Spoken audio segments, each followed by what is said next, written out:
Hello there folks, and back again for another video. In this one, sort of following on from what we looked at last time when we were delving into the Helsmiths of Hashut, I thought I would explore a new expansion set that is coming out for Warhammer Underworlds, which I'm a big fan of. It's a great game, lovely mixture of both miniatures style combat, card games and board games. It plays really quickly, and there's lots of diversification in there now when it comes to all the different decks and stuff, and all the various warbands that are up for grabs too, with official rules now. You'll see some more of that later, but this now expands into Spitewood, which follows the course of the current edition, which moves towards Gairan, the Realm of Life, and in this case a clash between the Helsmiths of Hashut and the Kurnothi, the guardians of those woodlands, under the guise almost of protectors of this woodland and the Sylvan Earth and all that kind of good stuff as well. So, as I said, an expansion to the previous game comes with, as you can see there, a new board alongside the Aqua Gyranis deposits, which are probably going to be slotted in as a new feature for you to take control of. As you can see them sort of talked about there on that separate card. You also get all of the deck, where you get two new Rivals decks in this set, alongside all of the tokens and all of the cards for both the Helsmiths of Hashut and also the Kurnothi as well. So we'll start with the Kurnoth's Heralds. So this is a new 3-man set that, whilst on first glance would appear to be a very attacky force, you're riding around on the backs of essentially deer, centauri type creatures with your weapons at the ready. Apparently it actually works slightly better as a defensive force, and that sort of has been designed to fit in with the idea of them working to defend their groves against the enemy. So in this set you get Yalarin, Master of Paths, who is backed up by Cullen, the Axe of Kurnoth, and Lenwith, the Eye of the Forest.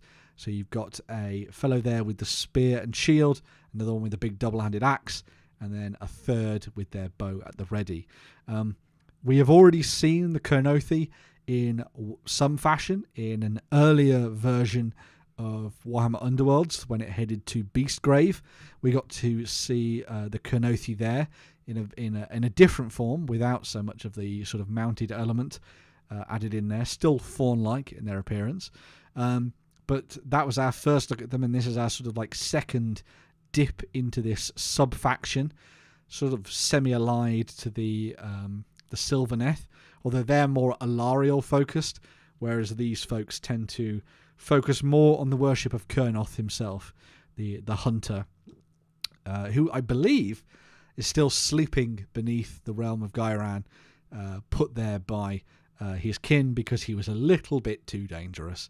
But yes, you get a nicely mobile force as part of Spitewood here, and 3 gorgeous new miniatures for the Kurnothi, and a nice sort of twist on what we've already seen for this sort of sub-faction as well. Going up against them, we have the Blood of the Bull. So this is your Helsmiths faction. They are led by the war despot Zuldraka the Hateful, who has lost their entire army when raided by the worshippers of Kurnoth. All that is left of her warband, her army, is what you see here in these enterprising individuals who probably hid or butchered their way out of whatever predicament they were in. And so you now have them alongside. So you have Marudo, Imindrin, and Tokor the Immolator, as well as their scout / assassin in the form of Grisk Backstabber, a Hobgrot. I don't know how he survived, but I'm sure he was very enterprising in his endeavours. So if you maybe looked at the Helsmiths of Hashut and you were tempted by the faction but you didn't necessarily want to build an army, then what you could do is you could dive into Spitewood, you could buy this expansion, and you could simply play the Blood of the Bull and Zoldraka's forces there, and paint up a handful of models and get a feel for the faction before you maybe potentially go down the route of picking up the full army later on down the line. Or maybe you just stick within the ecosphere of Warhammer Underworlds, which is a perfectly good way for you to dive in and explore the mortal realms without having to bite off too much of the biscuit. A wonderful set as well that is very in keeping with the aesthetic of the Helsmiths and the Chaos Dwarves. You've still got all of them with their demon infused weapons, since they're all characters. You've got a nice whip there as well on the War Despot, the leader, which sort of takes sort of into account their idea of being sort of like harsh taskmasters, and some really nice designs across all of these various characters, including the scarred and angry looking face for this fellow here in the form of Tokor, who it looks like he may have fired his weapon just one too many times. But a really nice little set as well, with some very good scenic bases on them too, and some nice poses as well.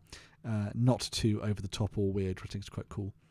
As I said, we'll come with a couple of, a reversible new board with the Aqua Gyranis springs on them. We can see here Aqua Gyranis features tokens representing wellsprings of blessed life water. It's also used as currency within some cities. It generates a glory point and heals a fighter who is on them in the end phase, which is pretty awesome. And then you've also got the Waystone Hexes, which are sanctified ground that let you reroll one dice in an attack or save roll, both rewarding careful positioning in the Spitewood and changing up the ways in which you play your games, which I think is very cool. So some nice little additions there to sort of spice up gameplay. You then have Hunting Grounds and Deadly Synergy as the two new rival decks. You would expect to see Hunting Grounds being used as the deck initially for the Kurnothi, with Deadly Synergy then being used as the deck for the Duardin, the Helsmiths. As you can see, they both benefit sort of interesting styles of play, with the Deadly Synergy one being specifically good for warbands of 5 to 7 miniatures, where it's all about positioning of your foes in particular formations before you dive in, which I think is quite nice. Just a little additional thing as well. Similarly to what they did when Warhammer Underworlds first got announced, we have a series of box sets coming out for Warhammer Underworlds that contain various armies. These are tied to Order, Destruction, Death and Chaos, as they always were before, but this is going to be your first chance, or at least another chance, if you missed these warbands in the past, to get not just the miniatures, but also specific updated and new edition cards to fit the likes of Zandir's Truth Seekers for use in your games of Warhammer Underworlds. Just simply have these boxes.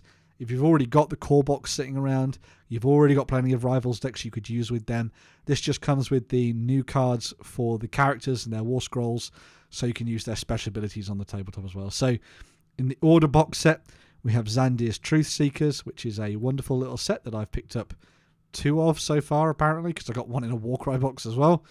The Shadeborn, who are a wonderful set of the Aelfs from and the Cainite side of things. You also have the Starblood Stalkers for you Seraphon fans and those who like their skinks. And then you also have Elathane's Soul Raid, which includes the much-loved Crab and a great new set for the Idoneth Deepkin, an old set reimagined for the Idoneth Deepkin for you to be going out and harvesting some souls. If you are a fan of Chaos, then you have this set, which comes with Skitter Shank's Claw Pack. Very cool. So another chance for you to get your hands on their Skaven that will undoubtedly be used for many a wartime warband. The Gnarl Spirit Pack, which takes me back to Beastgrave. The Thricefold Discord, which is your glorious set of Slaneshi killers in demonic form. And also the Worm Spat, if you'd prefer to tie yourself to Grandfather Nurgle and his pox. If you are looking to sort of delve into the realms of death, then you have another classic Warhammer Underworlds warband in the form of the Thorns of the Briar Queen, who are coming back in all their Night Haunty glory. The Sons of Velmorn, who are a much-loved Warhammer Underworlds Warband and are incredibly hard to get a hand on. Get hand on? To get hold of would be the right turn of phrase. And now they'll be available, as I say, as part of this particular Warband set for the first time in a very long while. And I would imagine these are going to go up on eBay very, very quickly.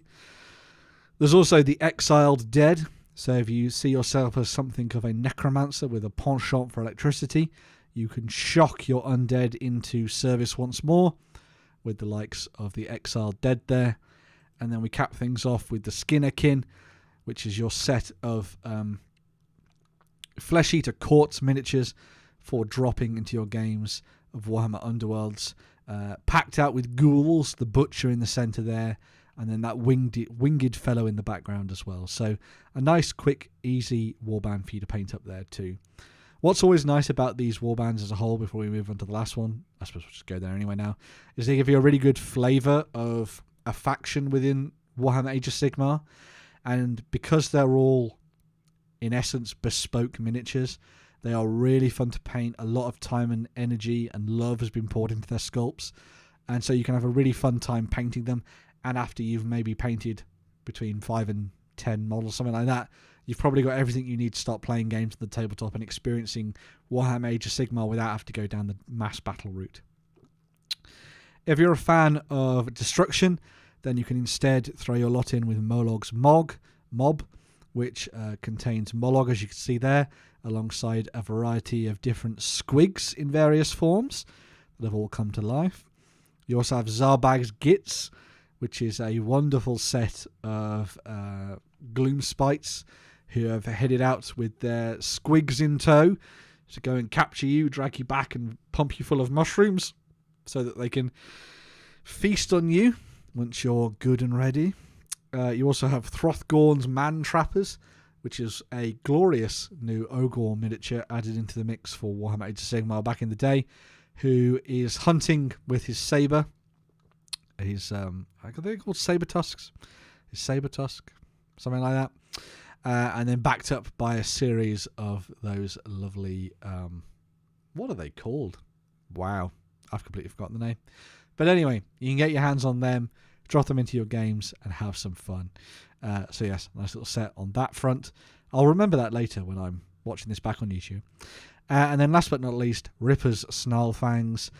So for those people who wanted to go down the Gloom Spitey Gits route, but with a little bit of a twist, you can instead pick up these Wolf Riders and chase down the power of the sun with these awesome badasses that look like they probably should have existed in Warhammer the Old World, but instead got added into Warhammer Age of Sigmar, but there we go. So a nice section of warbands there across each of the Grand Alliances. And if you already have those particular warbands, then you can simply buy the card pack set, which comes with the cards for all of the warbands that we've just talked about there, without the plastic in there. So if you already have those miniatures lying around and you just want the cards because you're an avid collector, then you simply buy the card pack and away you go.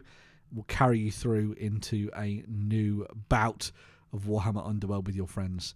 But yeah, some fun stuff there for Warhammer Underworlds. I really like the new set. This is going to be a good chance for me to pick up the Helsmiths without having to buy into the army itself. And I'm always a fan of the Kurnothi, so I'm going to be having a lot of fun painting those up and doing something cool with those. I think some tattoos would look very cool on their skin. That might be a nice touch, something for me to do. Not looking forward to painting essentially horses, but we'll see how it goes, I suppose, when we get these folks onto the painting table. But yes, a new expansion, a new set for Warhammer Underworld. You'll still need, probably, the core set for Emberguard for you to get started in the game. But this comes with 2 decks and all of the stuff for your various warbands. So this is almost a brand new way for you to start anyway. If you, for some reason, can't get your hands on the core set, which is still printed and is still the main way for you to dive into the game. But it's legal forever, which is great. And because of the Rivals format with the decks, you don't have to do any deck building. You can simply rock up with your warband and your deck, and you just start playing, which is super cool. So yes, something there for Warhammer Underworlds fans, and again, something extra for fans of Warhammer Age of Sigmar. revealed as part of the big summer preview. Let me know what you think in the comments down below. Like, share, subscribe, do all that good stuff. And most importantly, comment, because I love getting into a dialogue with you folks about all the things that I enjoy, and hopefully you enjoy too. And I'd love to hear what you have to say. So yes, let me know what you think of Spitewood, and keep an eye out for more videos in the near future. Bye for now.